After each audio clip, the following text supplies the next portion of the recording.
ઘરમાં દીકરાનો જન્મ થયો હોય એ તો રાજીના રેડ જ હોય, પણ જે ઘરમાં દીકરીનો જન્મ થયો હોય અને મોઢું બગાડતા હોય એ લોકોને મારે કહેવું છે કે તમને ને મને જન્મ દેનારી કોકની દીકરી જ છે।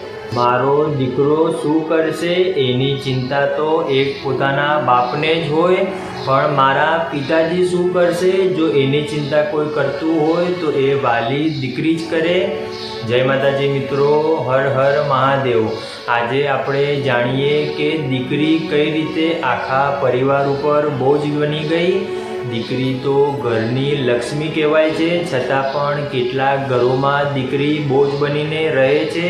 આ સમય પછી જો આપણા ઘરે દીકરીનો જન્મ થયો હોય તો કેટલાક ઘરના અંદર મોઢું બગાડતા હોય છે કે મારે તો દીકરી નથી જોઈતી, પણ આ જ દીકરી જો ક્યારેક પરિવારનું નામ રોશન કરે ત્યારે એના માતા પિતાને ગર્વ થતો હોય છે। આજે એક સત્ય ઘટના ઉપર આપણે વાત કરવા જઈ રહ્યા છે। મારી વાલી બહેનોને ઘણું બધું દુઃખ સહન કરવું જ પડ્યું છે। ન જાણે કેટલાના મેણા ટોણા પણ સાંભળવા પડ્યા હતા, પણ નાની ફૂલ જેવી દીકરીનો શું વાંક છે। ભગવાને જેને પણ જન્મ આપ્યો છે એને કાંકના કાંક કારણથી આ પૃથ્વી ઉપર જન્મ આપ્યો છે, એમાં આપણે કાંઈ ના કરી શકીએ। છતાં પણ અમુક પરિવારના અંદર એવા લોકોને અમે જોયા છે કે જે દીકરી પોતાને બોજ બની જાય છે। એના ઘરના અંદર જો દીકરીનો જન્મ થયો હોય તો એના બાપને ઊંઘ નથી આવતી કે મારા ઘરે એક બોજ આવી ગયો। તો આ વિડીયોના માધ્યમથી આપણે જાણીએ કે દીકરી શું ખરેખર બોજ કહેવાય। આ વાત એકદમ સત્ય ઘટના પર આધારિત છે। એક ઘરના અંદર જ્યારે દીકરીનો જન્મ થયો, આ દીકરી ચોધાર આંસુડે રડતી હતી। જ્યારે માતાજીના સાનિધ્યના અંદર ગયા ત્યારે આ દીકરી અઢળક રડી અને રડીને એવા શબ્દો બોલી કે મને હજી સુધી લોકો પનોતી જ કહે છે। અમારા પરિવારમાં લોકોએ મારો ઘણો ફાયદો ઉપાડ્યો, છતાં પણ મેં ક્યારે અવળું મોઢું નથી કર્યું। તો મિત્રો જાણીએ કે સત્ય વાત શું હતી। એક પરિવારના અંદર ઘણા સમય પછી દીકરીનો જન્મ થાય છે। એના માતા પિતા તો રાજી નથી જ હોતા, છતાં પણ માતાજીના વેણને માન્ય રાખીને એ દીકરીને ઉછેરે છે। આગળ જતાં એ દીકરી પોતાના ઘરના અંદર એવો બદલાવ લાવે છે કે એના માતા પિતાએ ક્યારે પણ નહોતું વિચાર્યું। એમના કુટુંબના અંદર એ દીકરીના જન્મ પછી કોઈ જ એમને નહોતું બોલાવતું। બધાને એક જ વાત હતી કે આ તો પનોતી છે, આના ઘરે તો દીકરીનો જન્મ થયો। પણ મિત્રો, વાત કહેતા વાર લાગશે, જો તમે આ વાત સાંભળશો તો તમે પણ ચોધાર આંસુડે રડવા લાગશો।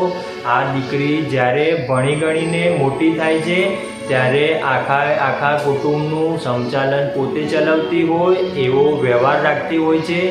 એ પોતે એના સ્વમુખે જ કીધું કે જ્યારે મારો જન્મ થયો હતો ત્યારે અમારા કુટુંબના અંદર લોકો મારા માતા પિતાને પનોતી કહેતા હતા, સાથે સાથે મને પણ ના બોલવાના શબ્દો બોલતા હતા।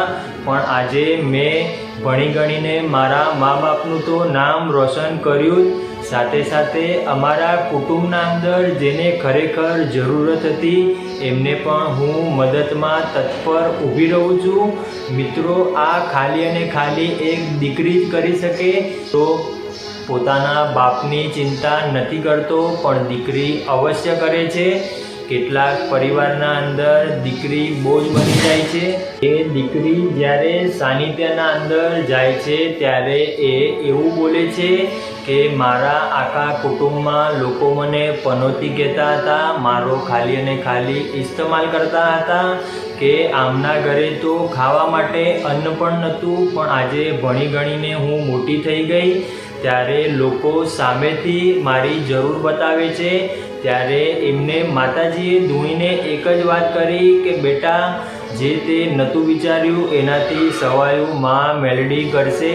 જેને જે બોલવું હોય એ બોલવા દે, પણ તું તારું કર્મ ક્યારેય નહીં છોડતી। આજે એ દીકરી પોતાના કુટુંબના અંદર જેના પણ લગ્ન હોય, મરણ જરણ હોય, એ તમામે તમામ કાર્યના અંદર પોતે નિમિત્ત બનીને પોતાનું માનીને આખા કુટુંબને ચલાવે છે। મિત્રો, વાત એવી હતી કે આ દીકરી આખા પરિવારમાં એક જ હતી। આ દીકરીના જન્મમાં ત્યાંના પરિવારના કોઈ પણ સદસ્ય રાજી નહોતું, પણ એમને પણ નથી ખબર હતી કે તમે જે કોકે જન્મ લીધો છે એ પણ કોકની દીકરી જ હતી। આ દીકરીએ એવું કરી બતાવ્યું કે આજે લોકો એને પગે પડે છે। આ દીકરી પોતે આખા ઘરને તારી દીધા। એમના કુટુંબના અંદર બધાના ઘરે દીકરા હતા, પણ જે એ દીકરાઓએ ના કરી બતાવ્યું એનાથી સવાયું આ દીકરીએ કરી બતાવ્યું।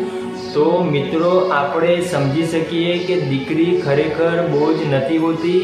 જેના ઘરે દીકરીનો જન્મ થયો હોય એના ઘરે તો લક્ષ્મીનો અવતાર, દીકરીનો જન્મ થયો હોય એ તો ભાગ્યશાળી જ છે, પણ એ પોતાના મનમાં હજી સુધી માનતા નથી। જો તમે ખરેખર પોતાની દીકરીને બોજ માનો છો તો તમે માતાજી ઉપર કઈ રીતે વિશ્વાસ કરશો? એ જ વાત હજી સુધી સ્પષ્ટ નથી થઈ। તો આપણા ઘરે દીકરીનો જન્મ થયો છે તો આપણે ભાગ્યશાળી છે। ભગવાનનો આભાર માનવો કે આપણને કન્યા દાન માટે આગળ રાખ્યા છે। એવું નથી કે દીકરી બોજ હોય છે, એ જ દીકરી ભણી ગણીને જ્યારે મા બાપનું, કુટુંબનું, પરિવારનું, ઘરનું, સમાજનું, સાથે સાથે દેશનું નામ રોશન કરે છે ત્યારે ગર્વ થાય છે। જો તમને પણ ગર્વ થતો હોય પોતાની દીકરી ઉપર અને તમે પણ પોતે સહમત હોય કે જે દીકરી કરી શકે છે એવું કોઈ ના કરી શકે, તો કમેન્ટના અંદર જય માતાજી, હર હર મહાદેવ જરૂર લખજો। જો તમે અમારી ચેનલમાં નવા હોય તો ચેનલને સબસ્ક્રાઈબ કરી વિડીયોને લાઈક કરવાનું ના ભૂલતા, અને જેના ઘરે દીકરી છે એઓએ 4 લોકોને આ વિડીયો શેર કરજો, જેથી કરીને એમને પણ ખ્યાલ આવી જાય કે દીકરી ખરેખર બોજ નથી હોતી। દીકરી તો આપણા ઘરની લક્ષ્મી છે। જય માતાજી મિત્રો, રાજી રહેજો।